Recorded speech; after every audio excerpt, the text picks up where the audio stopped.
కానీ ఆంధ్రప్రదేశ్ ప్రజలు ఆలోచన చేయాలని నేను ఈ సందర్భంగా మీడియా ద్వారా ఆంధ్రప్రదేశ్ ప్రజలను కోరుతున్నా. ప్రధానమంత్రి మోడీ గారు ఎప్పుడైతే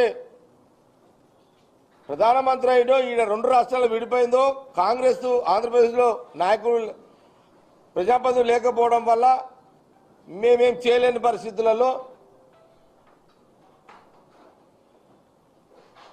మరి వైజాగ్ స్టీల్ ప్లాంట్ని ఎలాంటి కుట్ర మొదలుపెట్టిరంటే ఇప్పుడే మస్తాన్ అంటున్నాడు. కొంతమంది అంటే ఇప్పుడు అది ఏ రోజు రకంగా అక్కడున్న కార్మికులను తొలగించేసి విఆర్ఎస్ ఇచ్చి తొలగించి వాళ్ళ భయభ్రాంతులకు గురి చేసి వాళ్ళని తొలగించేసి ఆ 2.5 లక్షల కోట్ల ఆస్తిని క్రమంలో ఒక ప్రైవేట్ కార్పొరేట్ వ్యవస్థకు అందించాలనేది ఒక డిజైన్. ఇది ఒక డిజైన్. ఇది బీజేపీ ప్రభుత్వం అంది. ఇది ఒక డిజైన్. ఇదంతా అంచెలంచెలుగా నేను ఒక ఆంధ్రప్రదేశ్ ఒక అధికార పార్టీ ఒక ప్రతిపక్ష పార్టీకి నేను ఇక్కడ నుంచి కొన్ని ప్రశ్నలు అడుగుతున్నా. ఆంధ్రప్రదేశ్ ప్రజలు ఈ మీడియా చూస్తున్న వాళ్ళు కూడా ఆలోచన చేయండి. మీడియా ప్రజలు కూడా ఆలోచన చేయండి. అక్కడున్న ఆంధ్రప్రదేశ్లో ఉన్న ప్రజెంట్ తెలుగుదేశం చంద్రబాబు నాయుడు గారు ముఖ్యమంత్రిగా, ప్రతిపక్ష నాయకుడుగా జగన్ గారు. అంటే ప్రతిపక్షం రాకపోయినా పక్షమైనా రాజకీయంగా ప్రతిపక్ష నాయకుడే కదా. చట్టసభలో ప్రతిపక్ష నాయకుడు అవునా కాదా అనేది ఆ పంచాయతీ వేరుగా, మనకు సంబంధం లేదు అదిగా. కానీ పార్టీ పరంగా ప్రతిపక్ష నాయకుడు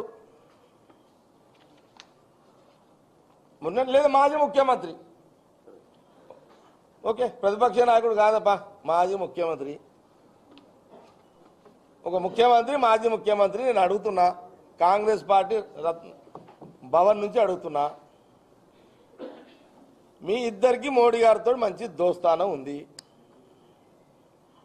జగన్ గారు ముఖ్యమంత్రి ఉన్నా చంద్రబాబు నాయుడు దోస్తే, చంద్రబాబు నాయుడు వైఎస్ఆర్ జగన్ ఉన్నా ఆయన దోస్తే, ఈ చంద్రబాబు నాయుడు కూడా చంద్రబాబు నాయుడు తోటి దోస్తానం మీ ఇద్దరికి ఉంది. విచిత్రం ఏంటంటే చంద్రబాబు నాయుడు గారు ప్రధానమంత్రి మోడీ గారు చంద్రబాబు నాయుడు గారు ముఖ్యమంత్రి ఉన్నప్పుడు స్టీల్ ప్లాంట్ కార్మికులు ఉద్యమం చేస్తుంటే ఈయన స్టీల్ ప్లాంట్ కార్మికులను పరామర్శించడానికి పోయిండు.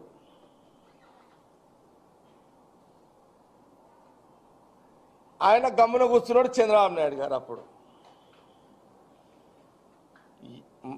చంద్రబాబు నాయుడు గారు ఓడిపోయిన తర్వాత కార్మికులు కంటిన్యూ అవుతున్నారు. అక్కడ స్టీల్ ప్లాంట్ సభలు అదేంటి దీక్షలు నడుస్తూనే ఉన్నాయి. ఇక్కడ పాత్రలు డిఫరెంట్, పాత్రలు యాక్టింగ్ డిఫరెంట్ ఉంది. ఇక్కడ ప్రధానమంత్రి అట్లే ఉన్నాడు. ఇక్కడ కింద సీనరీ చేంజ్ అవుతున్నది. చంద్రబాబు నాయుడు గారు ముఖ్యమంత్రి ఉన్నప్పుడు కార్మికులు, విశాఖ కార్మికులు ఉద్యమాలు చేస్తుంటే రోడ్ల పొంటి వాళ్ళ పాపం వాళ్ళ ఆవేదన దీక్షల ద్వారా చేస్తుంటే అప్పుడు జగన్ పోయి శిబిరంని అటెండ్ చేసిండు, వైజాగ్ పోయిండు. చంద్రబాబు నాయుడు గారు టర్మ్ అయిపోయింది ముఖ్యమంత్రిగా, తర్వాత జగన్ ముఖ్యమంత్రి అయ్యిండు.